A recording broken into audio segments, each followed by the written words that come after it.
Assalamualaikum kawan, selamat datang di Kayu Lara. Ateisme sulit mendapat peminat di negeri ini. Negara Pancasila yang menempatkan ketuhanan yang Maha Esa pada sila pertama ini membuat kaum ateis seolah tidak mendapatkan tempat di tanah air. Meski demikian, survei Gallup yang dilakukan pada 2014 yang lalu menunjukkan ada sekitar 15% responden asal Indonesia yang mengaku tidak religius. Ateisme punya jejak sejarah panjang di bumi ini. Di dalam literatur sejarah klasik, nama Baron de Holbeck mungkin tercatat sebagai filsuf pertama yang mendeklarasikan diri sebagai tokoh yang tidak bertuhan. Pada tahun 1770, penulis berkebangsaan Prancis ini menerbitkan bukunya Système de la Nature. Dalam buku itu menegaskan hukum mekanis sebab akibat yang membangun sistem fisika dalam alam semesta bukan diciptakan oleh Tuhan. Dia pun menegaskan kekristenan dan agama lainnya bertentangan dengan kemajuan moral kemanusiaan.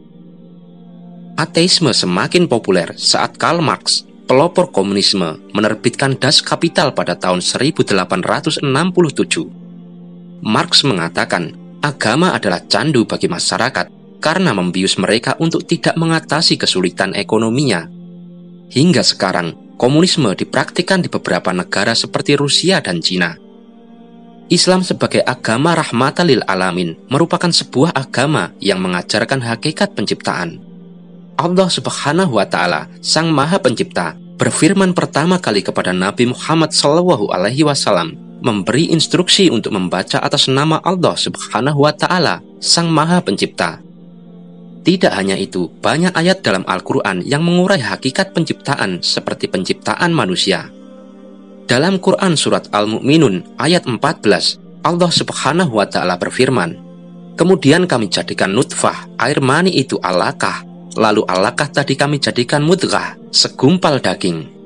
Dr. Ibrahim B. Said mengungkapkan alaqah dalam bahasa Arab memiliki dua pengertian. Pertama, sesuatu yang menempel dan menyangkut. Kedua, alaqah berarti lintah. Dan sudah terbukti di dunia medis modern bahwa menempel atau menyangkut menggambarkan blastosis embrio setelah 5 hari pasca pembuahan menempel ke lapisan terdalam dinding rahim, endometrium. Embrio tersebut melekat di dinding endometrium dengan cara seperti seekor lintah saat menempel di kulit manusia. Bagaimana Al-Quran bisa secara presisi menggambarkan proses alaqah yang bisa terbukti dalam ilmu pengetahuan modern saat ini? Kebenaran Al-Quran lainnya terbukti beberapa tahun lalu. Citra gambar sebuah nebula yang diperoleh dari teleskop Hubble, NGC 6543, atau disebut juga nebula mata kucing, yang diperkirakan baru berusia 1000 tahun. Apabila diperhatikan lebih lanjut, nebula ini lebih cocok disebut sebagai nebula mawar merah karena bentuknya yang menyerupai mawar merah. Apa yang didapati dari citra ini sebenarnya telah disebutkan dalam Al-Quran 14 abad yang lalu. Fenomena yang ditemukan oleh para ilmuwan telah ada dalam firman Allah Surat Ar-Rahman ayat 37. Maka ketika langit terbelah, meledak, lalu menjadilah ia mawar merah yang berkilat seperti minyak. Tidak hanya itu, Al-Quran juga membuktikan kebenaran teori penciptaan alam semesta. Dan apakah orang-orang yang kafir tidak mengetahui bahwasanya langit dan bumi itu keduanya dahulu adalah suatu yang padu? Kemudian kami pisahkan antara keduanya, dan dari air kami jadikan segala sesuatu yang hidup. Maka mengapakah mereka tidak juga beriman? Quran Surat Al-Anbiya ayat 30. Ahli astronomi bernama Edwin Hubble pada tahun 1929 menemukan fakta tentang terjadinya ledakan besar di angkasa. Teori ini menyatakan adanya awal atau permulaan pada alam semesta yang disebabkan oleh Big Bang atau ledakan besar. Kalau alam semesta ini memiliki permulaan, tentu saja ada yang menciptakannya, yakni Tuhan yang Maha Esa, Sang Pencipta alam semesta, Allah Subhanahu wa Ta'ala. Tidak perlu malu untuk mencari Tuhan.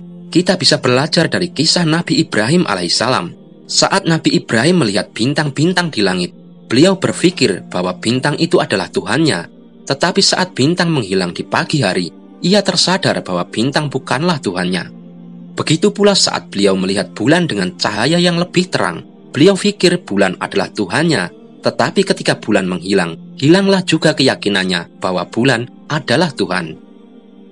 Sama halnya saat beliau melihat matahari yang juga terbenam saat malam tiba. Nabi Ibrahim alaihissalam tidak bisa menemukan sosok Tuhannya di bumi. Beliau berpikir apakah bisa Tuhan tenggelam. Tuhan tidak mungkin seperti itu. Nabi Ibrahim meyakini bahwa Tuhanlah yang menjadikan mereka. Tuhanlah yang memunculkan dan menenggelamkan mereka. Tuhanlah yang menciptakan mereka, alam semesta, termasuk menciptakan dan memberi kehidupan bagi manusia. Dan demikianlah kami perlihatkan kepada Ibrahim tanda-tanda keagungan kami di langit dan di bumi, dan agar dia termasuk orang-orang yang yakin. Quran Surat Ibrahim ayat 75. Allahu a'lam bishawab.